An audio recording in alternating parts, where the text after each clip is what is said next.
Osteoarthritis అంటే మనము వయస్సు పైబడిన తర్వాత ప్రతి ఇంట్లో కూడా ఒక్కరైనా కానీ మోకాలు నొప్పితో బాధపడే వాళ్ళు చూస్తూ ఉంటాం. నేను మీ doctor Lokeshwar, doctor care homeopathy నుండి మాట్లాడుతున్నాను. సో ఆస్టియోఆర్థరైటిస్ అనగానే చాలామంది ఏంటంటే ఇక నీ రీప్లేస్మెంట్ సర్జరీ ఒకటే దీనికి సొల్యూషన్ అని చెప్పేసి బాధపడుతూ ఉంటారు. బట్ నీ రీప్లేస్మెంట్ సర్జరీ లేకుండా హోమియోపతి మెడిసిన్స్ ద్వారా కూడా మనం నీ పెయిన్ని తగ్గించుకోవడానికి అవకాశం ఉంటుంది. అసలు ఆస్టియోఆర్థరైటిస్ అంటే ఏంటి అని చూసినట్లయితే వయసు రీత్యా 45-50 దాటిన తర్వాత మన శరీరం లోపల ఉన్నటువంటి కాల్షియం కానీ విటమిన్ డి డెఫిషియన్సీ ఏర్పడడం వల్ల లేదా కాల్షియం డెఫిషియన్సీ ఏర్పడడం వల్ల మన శరీరంలో ఉన్నటువంటి మోకాళ్ళ లోపల కావచ్చు, హిప్ జాయింట్ లోపల కావచ్చు, నడుము లోపల కావచ్చు ఉన్నటువంటి ప్రతి జాయింట్ మధ్యలో కార్టిలేజెస్ అని ఉంటాయన్నమాట. సో ఈ కార్టిలేజ్ అరిగిపోవడం వల్ల వచ్చేటువంటి సమస్యని మనం ఆస్టియోఆర్థరైటిస్ అని చెప్పి చెప్తుంటాం. దీన్ని మనం డీజెనరేటివ్ ఆర్థరైటిస్ అని కూడా చెప్తూ ఉంటాం అనమాట. దీని గల ప్రధాన కారణాలు ఏంటంటే వయస్సు ఒకటైతే మనం తీసుకున్నటువంటి ఆహారం అనమాట. కాల్షియం ఉన్నటువంటి ఆహార పదార్థాలు ఎక్కువగా తీసుకోకపోవడం వల్ల, దాంతోపాటు శరీర బరువు ఎక్కువగా ఉన్నప్పుడు మోకాళ్ళ లోపల అరుగుదల అనేది త్వరగా రావడానికి అవకాశం ఉంటుంది. అయితే ఎక్కువ శరీర బరువు ఉన్నప్పుడు ఏం చేయాలంటే 40 దాటక ముందుకే 35 నుండి 40 ఏజ్ గ్రూప్ వస్తున్నప్పుడే శరీర బరువు మెల్లగా తగ్గించుకోవడానికి ప్రయత్నం చేస్తూ ఉండాలన్నమాట. సో 45 దాటినాయి, ఆల్రెడీ మోకాలు నొప్పులు వచ్చినాయి అని అన్నప్పుడు ఇంకా అందరూ ఏమనుకుంటారంటే ఇక సర్జరీ ఒకటే సొల్యూషన్ అని చెప్పేసి బాధపడుతుంటారు. బట్ ఆస్టియోఆర్థరైటిస్ లోపల కూడా గ్రేడ్స్ ఉంటాయి అన్నమాట, స్టేజెస్ ఉంటాయి. First stage, second stage, third stage and fourth stage అని 4 రకాలుగా ఉంటాయి అన్నమాట. సో ఫస్ట్ స్టేజ్కి వచ్చేసరికి ఏమవుతుందంటే మోకాళ్ళ లోపల అప్పుడప్పుడే నొప్పి అనేది మొదలవడం అనేది ఫస్ట్ స్టేజ్లో గుర్తించేటువంటి లక్షణం అనమాట. దీని లోపల ఏంటంటే కొంచెం నడిచినా కానీ, కొంచెం ప్రయాణాలు చేసినా కానీ మోకాళ్ళ లోపల నొప్పులు అనేది రావడం అనేది ఫస్ట్ స్టేజ్లో వచ్చేటువంటి లక్షణం. అదే సెకండ్ స్టేజ్కి వచ్చేసరికి ఏమవుతుందంటే మోకాళ్ళ నొప్పులు, దాంతోపాటు మోకాళ్ళ చుట్టూ వాపు రావడం అనేది సెకండ్ స్టేజ్లో మనం చూసేటువంటి లక్షణం అనమాట. అదే థర్డ్ స్టేజ్కి వచ్చేసరికి ఏమవుతుందంటే మోకాళ్ళ లోపల నొప్పులు ఉంటాయి, దాంతోపాటు స్వెల్లింగ్ వాపు ఉంటుంది, దాంతోపాటు కూర్చున్న నిల్చున్న ఒక రకమైనటువంటి శబ్దం రావడం అనేది థర్డ్ స్టేజ్ లోపల మనం చూసేటువంటి లక్షణం అనమాట. సో ఫస్ట్ నుండి థర్డ్ స్టేజ్ వరకు మనకు సర్జరీ అనేది ఖచ్చితంగా అవసరం పడదు. ఎప్పుడైతే ఫోర్త్ స్టేజ్కి వచ్చేసరికి ఏమవుతుందనంటే మోకాళ్ళు లోపల ఉన్నటువంటి గుజ్జు అనేది పూర్తిగా తగ్గిపోయి మోకాళ్ళు నొప్పి, దాంతోపాటు మోకాళ్ళ చుట్టూ కొంతమందిలో వాపు రావచ్చు, రాకపోవచ్చు.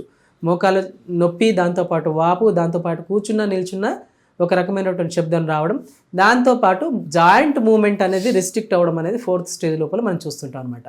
సో ఫోర్త్ స్టేజ్కి వచ్చినాక పూర్తిగా జాయింట్ అంటే కదలిక ఒక 100 అడుగులు వేసినా కానీ, మెట్లు ఎక్కాలన్నా కానీ, కూర్చోవాలన్నా కానీ, నిల్చోవాలన్నా కానీ చాలా ఇబ్బందికరంగా ఎప్పుడు ఉంటుందంటే ఫోర్త్ స్టేజ్లో ఉంటుందన్నమాట. సో ఫోర్త్ స్టేజ్ వచ్చిన తర్వాత నీ రీప్లేస్మెంట్ సర్జరీ అనేది అవసరం పడుతుంది. కానీ ఫస్ట్ నుండి 3వ దశల వరకు, ఫస్ట్ నుండి థర్డ్ స్టేజ్ వరకు ఉన్న దశల్లో ఉన్నట్లయితే ఎలాంటి రీప్లేస్మెంట్స్ అవసరం లేదు.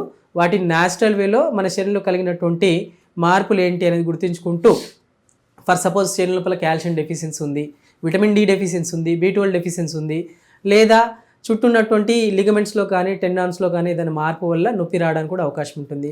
కొన్ని సందర్భాల లోపల సైనోవైటిస్ అని అంటే జాయింట్ల మధ్యలో ఉన్నటువంటి గుజ్జులో కానీ వాటికి సంబంధించినటువంటి ఇన్ఫెక్షన్స్ వల్ల కూడా మనకు మోకాళ్ళ లోపల నొప్పి రావడానికి అవకాశం ఉంటుంది. అన్నీ అంటే ఎప్పుడైనా కానీ మోకాళ్ళలో నొప్పి వచ్చిందనంటే అది అరుగుదల వల్ల మాత్రమే కాదు, వయసు రీత్యా 40 దాటిన వాళ్ళు కూడా, కొంతమందిలో 50-60 సంవత్సరాలు దాటిన వాళ్ళకు కూడా అరుగుదల అనేది ఉండదు. సో నొప్పి రాగానే అది అరుగుదల, ఇంకా నీ రీప్లేస్మెంట్ ఒకటే అని చెప్పేసి బాధపడాల్సిన అవసరం లేదు. ఫస్ట్ ఎన్ని రోజులుగా వస్తుంది, ఆ ప్రాబ్లం ఏంటి అనేది ప్రాపర్ వేలో ఒక చిన్న సింపుల్ ఎక్స్రే ద్వారా కూడా మనం అది అరుగుదల వల్ల వస్తుందా లేదా ఇంకేదైనా ప్రాబ్లం వల్ల వస్తుందని మనం గుర్తించడానికి అవకాశం ఉంటుందన్నమాట. సో వాటితో పాటు ఆ గుర్తించిన తర్వాత అరుగుదల ఏ స్టేజ్లో ఉందని మనం పేషెంట్కి మనం ఎక్స్ప్లెయిన్ చేస్తుంటాం. సో ఎక్స్ప్లెయిన్ చేసిన తర్వాత ఒకవేళ ఫోర్త్ స్టేజ్లో ఉన్నా కూడా కొంతమంది ఏంటంటే నీ రీప్లేస్మెంట్ సర్జరీ అని అంటే 70-75 సంవత్సరాల తర్వాత, 80 సంవత్సరాల తర్వాత ఇక ఈ వయసులో ఇప్పుడు రీప్లేస్మెంట్ సర్జరీ అవసరమా అని చెప్పేసి కొంతమంది సర్జరీని అవాయిడ్ చేయాలని కూడా అనుకుంటారు. సో అలాంటి వాళ్ళకు కూడా హోమియోపతి లోపల, హోమియో వైద్య విధానం లోపల డాక్టర్ కేర్ హోమియోపతిలో మంచి మెడిసిన్స్ ఉంటాయండి. అంటే అరిగిపోయిన ఎముకను తిరిగి రావడం అనేది ఎక్కడ కూడా జరగదు. కాకపోతే చుట్టూ ఉన్నటువంటి కండరాల పటుత్వం పెరిగేలాగా లేదా ఎముకలు ఇంకా ఫర్దర్గా అరిగిపోకుండా ఉండేలాగా మెడిసిన్స్ అనేది అందించడం జరుగుతుంది. సో నీ రీప్లేస్మెంట్ సర్జరీని పోస్ట్పోన్ చేయడానికి అవకాశం ఉంటుంది. సో ఫస్ట్ నుండి థర్డ్ స్టేజ్లో ఉంటే మనం పూర్తిగా అవాయిడ్ చేయడానికి అవకాశం ఉంటుంది. రీప్లేస్మెంట్ సర్జరీని పూర్తిగా అవసరం లేకుండా కూడా చేసుకోవడానికి అవకాశం ఉంటుంది. సో నొప్పి ఎప్పుడైనా మొదలైనప్పుడు వితిన్ 3 వీక్స్ ఆర్ 4 వీక్స్ కంటే ఎక్కువగా ఉన్నట్లయితే దాన్ని నెగ్లెక్ట్ చేయకుండా ఏంటి దేనివల్ల వస్తుంది ఈ నొప్పి అనేది గుర్తించుకోవాల్సిన అవసరం ఉంటుందన్నమాట. అంటే పూర్తిగా అరిగిపోయిన తర్వాత మనం చేసేది ఏమి ఉండదు. సో అలాంటి కాకుండా ఫస్ట్ నుండి థర్డ్ స్టేజ్కి వెళ్ళడానికి కనీసం 4 to 12 వీక్స్ టైం పడుతుందన్నమాట. ఈ టైం లోపల మనం ప్రాపర్గా కేర్ తీసుకున్నట్లయితే అది మొదటి దశ నుండి రెండో దశకు వెళ్లకుండా, రెండో దశ నుండి మూడో దశకి వెళ్లకుండా మనం ప్రివెంట్ చేసుకోవడానికి అవకాశం ఉంటుంది. వాటితో పాటు ఫుడ్ లోపల ఎలాంటి ఫుడ్ తీసుకోవాలి, కాల్షియం ఆహార పదార్థాలు ఆ కాల్షియం అనేది ఎక్కువగా ఏ ఆహార పదార్థాల్లో ఉంటాయి, వీటన్నిటిని కూడా మనం ఎక్స్ప్లెయిన్ చేయడం జరుగుతుంది. అండ్ ఒకవేళ శరీర బరువు ఎక్కువగా ఉన్నట్లయితే బరువుని ఏ విధంగా న్యాచురల్గా తగ్గించుకోవాలి, వాటి రిలేటెడ్గా డైటీషియన్ తోటి ఏ డైట్ ఫాలో అవుతే బాగుంటుంది అనేది, డైట్ రిస్ట్రిక్షన్స్ కానీ ఏ డైట్ ఫాలో చేయాలనేది మనం అందించడం జరుగుతుందన్నమాట. సో ఈ సూచనలతో పాటు హోమియోపతి మెడిసిన్స్ చాలా రకాల, అంటే హోమియోపతి లోపల నొప్పిని తగ్గించడానికి మెడిసిన్స్ ఉంటాయా అని చెప్పి చాలామంది అడుగుతూ ఉంటారు.